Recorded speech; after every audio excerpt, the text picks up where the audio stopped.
Olá a todos, bem-vindos ao Arte Matemática, eu sou o Nicolas, e nesse mais novo vídeo da nossa série, eu vou falar para vocês um pouquinho sobre a noção de colisão e impulso.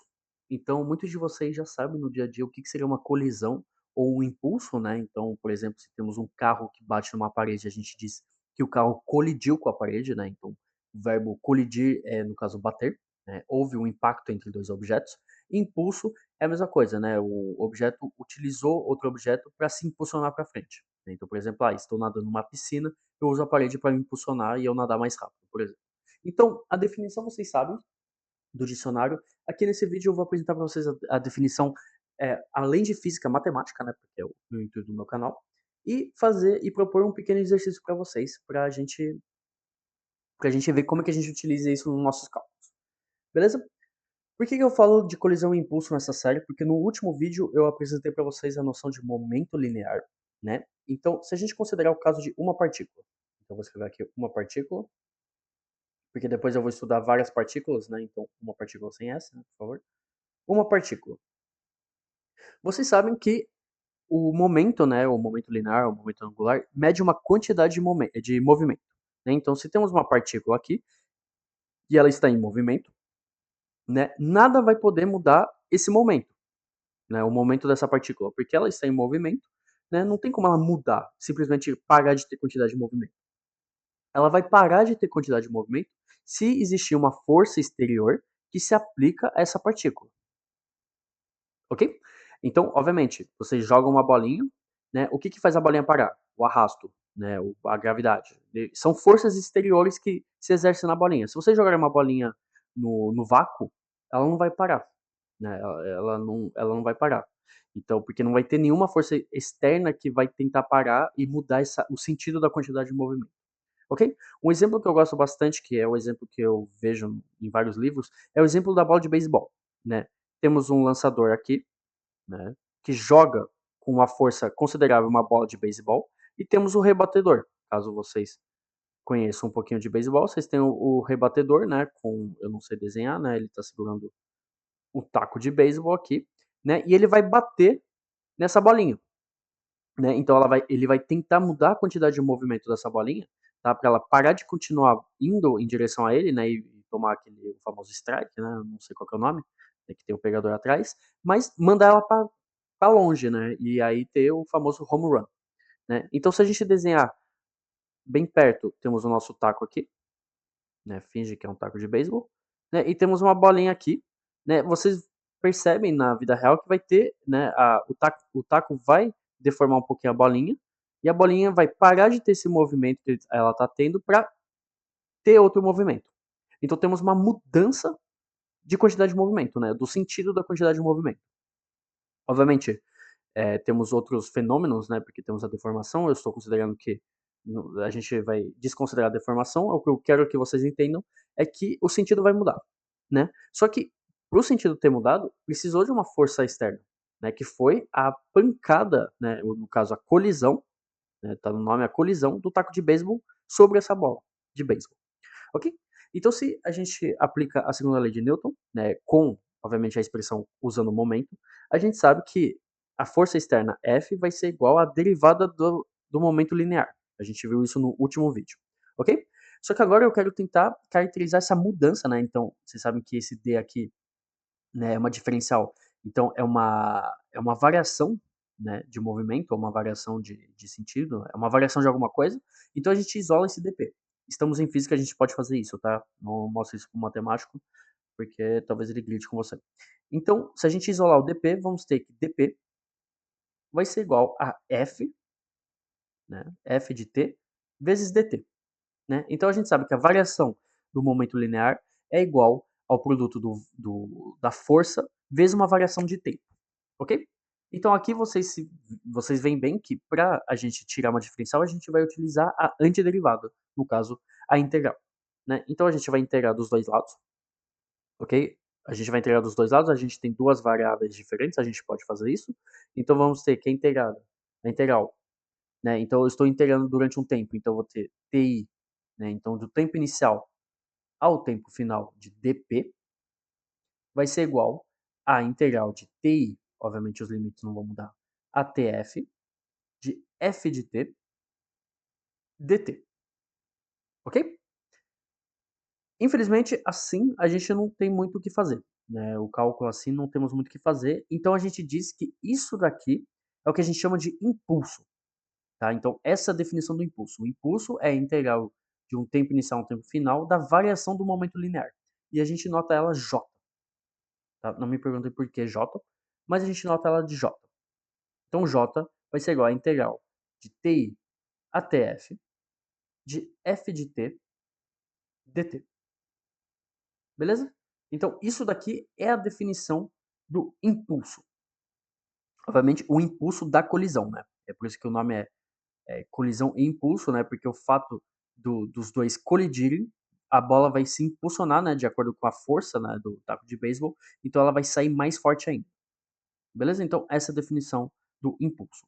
Então, vocês entendem bem que, na verdade, a variação do momento, né, desse objeto, então a variação do momento da nossa bolinha de beisebol é proporcional a esse impulso. Então vocês podem escrever ele também dessa maneira, que J igual a ΔP. Beleza? Né? No caso aqui é a definição disso. Isso daqui é uma variação, né, de acordo com o tempo, né, se vocês aplicarem o teorema fundamental do cálculo integral. Então temos que ΔP igual a J. Então, graficamente, isso daria o quê? Né, graficamente, obviamente, se vocês tiverem uma força fácil graficamente, fica mais fácil, né? Então aqui temos o nosso gráfico, aqui temos o nosso tempo e aqui temos uma força, ok? E aí temos uma curva dessa maneira aqui, né? Da nossa força F, de acordo com o tempo, né? E a gente pega aqui o nosso intervalo inicial, o nosso TI, e aqui o nosso intervalo final, nosso TF. E vocês veem bem que o impulso simplesmente é a área sobre essa curva. Então tudo isso daqui, né? Se vocês tiverem um gráfico da força de acordo com o tempo, a área sobre essa curva é o que a gente chama de impulso. Então, obviamente, essas duas montanhas aqui fica complicado de calcular a área, mas se, por exemplo, vocês têm um gráfico de um retângulo, vocês sabem calcular a área de um retângulo. Então, vocês nem precisam considerar uma integral, vocês apenas calculam uma área. Bom, apesar que isso daqui é equivalente. Mas é uma maneira simples para vocês não se perderem, né? Então, não se foquem simplesmente nas fórmulas, pensem graficamente, que isso pode ajudar bastante, principalmente em física. E obviamente eu estou falando para vocês de uma maneira contínua, né, mas a gente pode fazer isso de uma maneira discreta, como a gente fez para todas as noções vistas em física.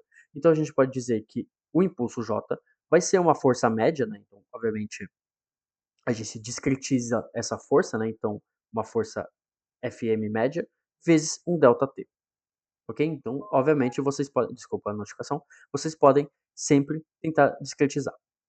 Então vamos fazer um pequeno exercício, né? Vamos avaliar o impulso que o motorista é submetido depois dessa trajetória com impacto, né? Então com uma colisão. Então temos um carro, né? Ele está com uma velocidade inicial de 70 metros por segundo, então ele está consideravelmente bem rápido, né? E ele bate no muro, né? Com um ângulo de 30 graus de acordo com o eixo do x, né? Então nosso referencial aqui é x e y, ok? Suponhamos que o carro não se desmonte na parede, né? Ele continue andando de volta. Ele tem uma velocidade após o impacto de 50 metros por segundo, com um ângulo de 10 graus de acordo com o eixo X, ok? E esse, nossa, isso foi mal. E esse carro é um carro leve, ele tem 80 quilogramas, ok? Então vamos tentar analisar, né, o motorista, né? Qual que é o impulso que é submetido ao motorista. Então, obviamente, a gente vai considerar isso como uma partícula, né? Então, eu fiz todas as explicações com a partícula, então suponhamos que a gente possa fazer isso, né? Então é um pontinho aqui, eu só fiz o desenho aqui para tentar dar um contexto para o exercício. Mas vamos lá. Então, vocês sabem que J, então nosso impulso, é igual a ΔP, né? É igual a ΔP, então ΔP seria o nosso momento linear final menos o momento linear inicial, ok? Você sabe que o momento linear é massa vezes velocidade, então vai ficar massa vezes a velocidade final menos massa vezes a velocidade inicial, ok? Então temos que J vai ser igual a m fator de Vf menos Vi. Então aqui já temos as informações que a gente quer. Só que aqui estamos em vetor, né? Então a gente vai ter que decompor isso nos nossos componentes para tentar achar um resultado geral. Então, primeiro vamos fazer em x, ok? Então vamos projetar tudo em x. Então temos que o componente do impulso em x, então Jx, vai ser igual a m vezes Vfx menos Vix, ok? Então, eu deixo vocês projetarem se vocês quiserem, né? Então temos aqui eh, o nosso 30 graus, temos os 10 graus aqui, então a gente projeta tudo aqui. Então isso daqui vai ficar igual a Jx igual a M, né? Então, no caso eu já vou substituir tudo, então vai ficar 80 quilogramas, né? Minha caneta começou a travar, peraí. Então, 80 quilogramas, eu não vou escrever quilogramas, perdão, vezes, então vamos ter 50 metros por segundo. Bom, voltando aqui, eu tive um problema de caneta, né? Então temos que 80 vezes 50 vezes cosseno de menos 10, né? Então VF é aqui com um ângulo de 10, então vocês projetam vão ter cosseno de menos 10, e aqui cosseno de 30, né? Porque vocês veem que é o sentido, né? Do ângulo. Beleza? Então temos menos 70 cosseno de 30, então vocês usam uma calculadora e vocês vão achar que Jx vai ser igual a menos 910. Agora, é uma quantidade de movimento, é proporcional a o momento linear, então a unidade vai ser, obviamente, em quilogramas vezes metros divididos, um ponto aqui, vezes metros dividido por segundo. Ok? Então temos o nosso Jx. Agora a gente vai fazer a mesma coisa para y, ok? Então vou fazer aqui do ladinho. Então temos que Jy vai ser igual a m vezes o componente, né, em y menos o componente inicial em y, né? Aqui. Beleza? Então vocês fazem a mesma coisa, né? Só que vocês projetam para o eixo dos y, então vai ficar 80 vezes 50 seno de menos 10 graus, menos 70 vezes seno de 30 graus. Ok? Então, isso daqui vai dar menos, quer dizer, mais ou menos, né? Eu vou aproximar menos 3.500 quilogramas vezes metros divididos por segundo. Ok? Então, temos o componente do impulso em x e o componente do impulso em y. Só que agora a gente quer o impulso inteiro. Então, obviamente, o impulso inteiro é vetorial, né? Então, podemos ter uma expressão, então, j vetorial vai ser igual a jx seguindo x, né? Menos, né, jy seguindo y, né? Então, obviamente, vocês vão ter em vetor. Se vocês querem ter a norma, né, a magnitude desse vetor, vocês usam a fórmula, né? Então, j vai ser igual a raiz de jx ao quadrado mais jy ao quadrado. Ok? Então, depois de cálculo feito, isso daqui dá mais ou menos 3.600 quilogramas vezes metros por segundo. Ok? Então, aqui nós calculamos o nosso j. Agora, se a gente quiser saber o ângulo do impulso, né, então o motorista é impulsionado seguindo que ângulo, né, depois desse impacto aqui, depois dessa colisão. Obviamente, vocês aplicam a fórmula, né, então o ângulo θ vai ser igual a arctangente, né, porque tangente e θ, vocês utilizam o teorema de Pitágoras, então θ vai ser igual a arctangente de jy sobre jx, né, então vocês pegam os componentes, e vocês vão achar na calculadora, né, cuidado com que valor que está na calculadora, se é graus ou radianos, vocês vão achar 75,4 graus. Então, o impulso que o motorista sente é de um ângulo de 75,4 graus, né, de acordo com a força da colisão, né, e o ângulo que ele bate na parede. Agora suponhamos que essa colisão dura 14 milissegundos. Ok? Então é uma colisão que não é papum, né, ela dura, 14 milissegundos é bem rápido, mas suponhamos que, né, ela dura um tempinho. A gente quer saber a força média que o motorista sente durante essa colisão, né? Então, em 14 milissegundos de impacto, qual que é a força que o motorista vai tomar, né? Então, lembre-se da história que eu falei, suponhamos que o carro não se amassa na parede, vocês vão ver que na verdade ele vai se amassar. No caso, o motorista até vai se amassar inteiro, né? Então, a gente utiliza a força média que eu expliquei para vocês. Então, a força média vai ser igual a J sobre ΔT, né? Eu apresentei para vocês ao contrário, eu apresentei J igual a força média vezes ΔT, né? E eu falei para vocês que o intervalo de tempo é 14 milissegundos. Então, obviamente, vocês transformam isso em segundos, né, para dividir. Então, isso daqui vai ser igual a mais ou menos 2,6 vezes 10 potência 5 newtons, ok? Para falar que 10 potência 3 é kilonewtons, então a gente já está na casa dos 100 kilonewtons, né? No caso 260 kilonewtons, ou seja, o motorista vai tomar uma porrada, né? Se vocês quiserem fazer isso em unidades de gravidade, né? Então a gente utiliza na segunda lei de Newton, força igual a massa vezes a aceleração com uma massa de 80 quilogramas. Obviamente, vocês vão achar o resultado, né? Então, vocês isolam a massa, então a massa, no caso a aceleração, então vai ficar a aceleração igual a F sobre M. Isso daqui dá 329 G. Bom, para falar para vocês que isso daqui é mega fatal.